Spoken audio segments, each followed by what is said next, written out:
کہتے ہیں جب افریقہ کے وحشیوں کو کسی تہذیب یافتہ ملک میں کچھ عرصے رکھا جاتا ہے تو گو وہ وہاں کی شان و شوکت سے بہت متاثر ہوتے ہیں، لیکن جب واپس جنگلوں میں پہنچتے ہیں تو خوشی کے مارے چیخیں مارتے ہیں۔ کچھ ایسی کیفیت میرے دل کی بھی ہو رہی تھی۔ بھاگتا ہوا اسٹیشن سے آزادانہ باہر نکلا، آزادی کے لہجے میں تانگے والے کو بلایا اور کود کر تانگے میں سوار ہو گیا۔ سگریٹ سلگا لیا، ٹانگیں سیٹ پر پھیلا دیں اور کلب کو روانہ ہو گیا۔ راستے میں ایک بہت ضروری کام یاد آیا۔ تانا موڑ کر گھر کی طرف پلٹا، باہری سے نوکر کو آواز دی، امجد، حضور، دیکھو حجام کو جا کے کہہ دو کہ کل 11 بجے آئے۔ بہت اچھا، 11 بجے سن لیا نا، کہیں روز کی طرح پھر 6 بجے وارد نہ ہو جائے۔ بہت اچھا حضور، اور اگر 11 بجے سے پہلے آئے تو دھکے دے کر باہر نکال دو۔ یہاں سے کلب پہنچے، آج تک کبھی دن کے 2 بجے کلب نہ گیا تھا۔ اندر داخل ہوا تو سنسان، آدمی کا نام و نشان تک نہیں، سب کمرے دیکھ ڈالے۔ بلیڈ کا کمرہ خالی، شطرنج کا کمرہ خالی، تاش کا کمرہ خالی، صرف کھانے کے کمرے میں ایک ملازم چھریاں تیز کر رہا تھا۔ اس سے پوچھا، کیوں بے، آج کوئی نہیں آیا؟ کہنے لگا، حضور آپ جانتے ہیں اس وقت بھلا کون آتا ہے؟ بہت مایوس ہوا، باہر نکل کر سوچنے لگا کہ اب کیا کروں، اور کچھ نہ سوجھا تو وہاں سے مرزا صاحب کے گھر پہنچا۔ معلوم ہوا ابھی دفتر سے واپس نہیں آئے۔ دفتر پہنچا، دیکھ کر بہت حیران ہوئے۔ میں نے سب حال بیان کیا۔ کہنے لگے، تم باہر کے کمرے میں ٹھہرو، تھوڑا سا کام رہ گیا ہے، بس ابھی بھگتا کر تمہارے ساتھ چلتا ہوں۔ شام کا پروگرام کیا ہے؟ میں نے کہا، تھیٹر۔ کہنے لگے، بس بہت ٹھیک ہے، تم باہر بیٹھو، میں ابھی آیا۔ باہر کے کمرے میں ایک چھوٹی سی کرسی پڑی تھی، اس پر بیٹھ کر انتظار کرنے لگا اور جیب سے اخبار نکال کر پڑھنا شروع کر دیا۔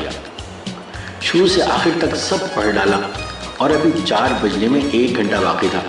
پھر سے پڑھنا شروع کر دیا، سب اشتہار پڑھ ڈالے، پھر سب اشتہاروں کو دوبارہ پڑھ ڈالا۔ آخر کار اخبار پھینک کر بغیر کسی تکلف یا لحاظ کے جمائیاں لینے لگا، جمائی پہ جمائی، جمائی پہ جمائی، حتیٰ کہ جبڑوں میں درد ہونے لگا۔ اس کے بعد ٹانگیں ہلانا شروع کی، لیکن اس سے بھی تھک گیا۔ پھر میز پر طبلے کی گتیں بجاتا رہا۔ بہت تنگ آ گیا تو دروازہ کھول کر مرزا سے کہا، ابے یار اب چلتا بھی ہے کہ مجھے انتظاری میں مار ڈالے گا؟ مردود کہیں کا، سارا دن میرا ضائع کر دیا۔ وہاں سے اٹھ کر مرزا کے گھر گئے۔ شام بڑے لطف میں کٹی، کھانا کلب میں کھایا، وہاں سے دوستوں کو ساتھ لیے تھیٹر گئے۔ رات کے 2:30 بجے گھر لوٹے۔ تکیے پہ سر رکھا ہی تھا کہ نیند نے بے ہوش کر دیا۔ صبح آنکھ کھلی تو کمرے میں دھوپ لہریں مار رہی تھی۔ گھڑی کو دیکھا تو 11:15 بجے تھے۔ ہاتھ بڑھا کر میز پر سے ایک سگریٹ اٹھایا اور سلگا کر تشتری میں رکھ دیا اور پھر اونگنے لگا۔ 11 بجے امجد کمرے میں داخل ہوا، کہنے لگا، حضور حجام آیا ہے۔ ہم نے کہا، یہیں بلا لاؤ، یہ عیش مدت بعد نصیب ہوا کہ بستر میں لیٹے لیٹے حجامت بنوا لیں۔ اطمینان سے اٹھے اور نہا دھو کر باہر جانے کے لیے تیار ہوئے، لیکن طبیعت میں وہ شگفتگی نہ تھی جس کی امید لگائے بیٹھے تھے۔ چلتے وقت الماری سے رومال نکالا تو خدا جانے کیا خیال دل میں آیا، وہیں کرسی پر بیٹھ گیا اور سودائیوں کی طرح اس رومال کو دیکھتا رہا۔ الماری کا ایک اور خانہ کھولا تو سرمئی رنگ کا ایک ریشمی دوپٹہ نظر آیا۔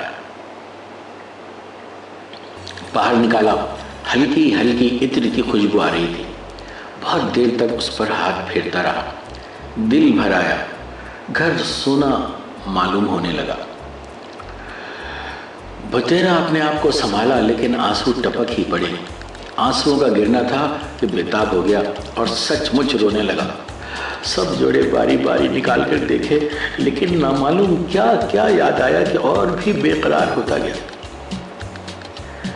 آخر نہ رہا گیا، باہر نکلا اور سیدھا تار گھر پہنچا۔ وہاں سے تار دیا، میں بہت اداس ہوں، تم فوراً آ جاؤ۔ تار دینے کے بعد دل کو کچھ اطمینان ہوا۔ یقین تھا کہ روشن آرا اب جس قدر جلد ہو سکے گا آ جائے گی۔ اس سے کچھ ڈھارس بن گئی اور دل پر سے جیسے ایک بوجھ ہٹ گیا۔ دوسرے دن دوپہر کو مرزا کے مکان پر تاش کا مار کا گرم ہونا تھا۔ وہاں پہنچے تو معلوم ہوا کہ مرزا کے والد سے کچھ لوگ ملنے آئے ہیں۔ اس لیے تجویز یہ ٹھہری کہ یہاں سے کسی اور جگہ سرک چلو۔ ہمارا مکان تو خالی تھا ہی، سب یار لوگ وہیں جمع ہوئے۔ امجد سے کہہ دیا گیا کہ حقے میں اگر ذرا بھی خلل واقع ہوا تو تمہاری خیر نہیں، اور پان اس طرح سے متواتر پہنچتے رہیں کہ بس تانتا لگ جائے۔ اب اس کے بعد کے واقعات کو کچھ مرد ہی اچھی طرح سمجھ سکتے ہیں۔ شروع میں تو تاش باقاعدہ اور باضابطہ ہوتا رہا۔ جو کھیل بھی کھیلا گیا بہت معقول طریقے سے، قواعد و ضوابط کے مطابق اور متانت و سنجیدگی کے ساتھ۔ لیکن 1-2 گھنٹے کے بعد کچھ خوش طبعی شروع ہوئی۔ یار لوگوں نے ایک دوسرے کے پتے دیکھنے شروع کر دیے۔ یہ حالت تھی کہ آنکھ بچی نہیں اور ایک آدھ کام کا پتا اڑا نہیں، اور ساتھ ہی قہقہے پر قہقہے اڑنے لگے۔ 3 گھنٹے کے بعد یہ حالت تھی کہ کوئی گھٹنا ہلا ہلا کر گا رہا ہے، کوئی فرش پر بازو ٹیکے بجا رہا ہے، کوئی تھیٹر کا ایک آدھ مذاقیہ فقرہ لاکھوں دفعہ دہرا رہا ہے، لیکن تاش برابر ہو رہا ہے۔ تھوڑی دیر کے بعد دھول دھپا شروع ہوا۔ ان خوش فعلیوں کے دوران میں ایک مسخرے نے ایک ایسا کھیل تجویز کر دیا جس کے آخر میں ایک آدمی بادشاہ بن جاتا ہے، دوسرا وزیر، تیسرا کوتوال، اور جو سب سے ہار جاتا ہے وہ چور۔ سب نے کہا واہ واہ کیا بات کہی ہے۔ ایک بولا پھر آج جو چور بنا اس کی شامت آ جائے گی۔ دوسرے نے کہا اور نہیں تو کیا، بھلا کوئی ایسا ویسا کھیل ہے، سلطنتوں کے معاملے ہیں، سلطنتوں کے۔ کھیل شروع ہوا۔ بدقسمتی سے ہم چور بن گئے۔ طرح طرح کی سزائیں تجویز ہونے لگیں۔ کوئی کہے ننگے پاؤں بھاگتے ہوئے جائے اور حلوائی کی دکان سے مٹھائی خرید کر لائے۔ کوئی کہے نہیں حضور، سب کے پاؤں پڑے اور ہر ایک سے 2-2 چاٹے کھائے۔ دوسرے نے کہا نہیں صاحب، ایک پاؤں پر کھڑا ہو کر ہمارے سامنے ناچے۔ آخر میں بادشاہ سلامت بولے ہم حکم دیتے ہیں کہ چور کو کاغذ کی ایک لمبوتری نوکدار ٹوپی پہنائی جائے اور اس کے چہرے پر سیاہی مل دی جائے، اور یہ اس حالت میں جا کر اندر سے حقے کی چلم بھر کر لائے۔ سب نے کہا کیا دماغ پایا ہے حضور نے، کیا سزا تجویز کی ہے، واہ واہ۔ ہم بھی مزے میں آئے ہوئے تھے۔ ہم نے کہا تو ہوا کیا، آج ہمیں کل کسی اور کی باری آ جائے گی۔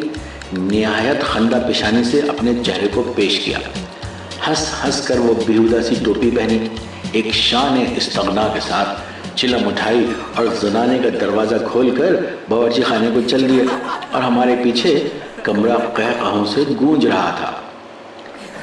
صحن پر پہنچے ہی تھے کہ باہر کا دروازہ کھلا اور ایک برقع پوش خاتون منہ سے برقع الٹا تو روشن آ رہا، دم خشک ہو گیا، بدن پر ایک لرزہ سطاری ہو گیا، زبان بند ہو گئی۔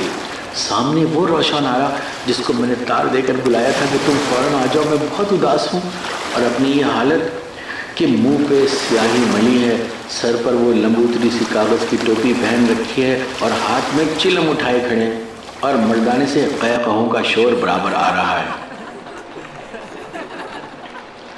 روح منجمد ہو گئی اور تمام حواس نے جواب دے دیا۔ روشن آرا کچھ دیر تک چپکی کھڑی دیکھتی رہی، پھر کہنے لگی لیکن میں کیا بتاؤں کہ کیا کہنے لگی، اس کی آواز تو میرے کانوں تک جیسے بے ہوش کی حالت میں پہنچ رہی تھی۔ اب تک آپ اتنا تو جان گئے ہوں گے کہ میں بذات خود ازہد شریف واقع ہوا ہوں۔ جہاں تک میں ہوں، مجھ سے بہتر میاں دنیا پیدا نہیں کر سکتی۔ میری سسرال میں سب کی یہی رائے ہے اور میرا اپنا ایمان بھی یہی ہے، لیکن ان دوستوں نے مجھے رسوا کر دیا ہے، اس لیے میں نے مصمم ارادہ کر لیا ہے کہ اب یا گھر میں رہوں گا یا کام پر جایا کروں گا، نہ کسی سے ملوں گا نہ کسی کو اپنے گھر آنے دوں گا سوائے ڈاکیے یا حجام کے، اور ان سے بھی نہایت مختصر باتیں کروں گا۔ خط ہے؟ جی ہاں، دے جاؤ، چلے جاؤ، ناخن تراش دو، بھاگ جاؤ، بس اس سے زیادہ کلام نہ کروں گا، آپ دیکھیے تو صحیح۔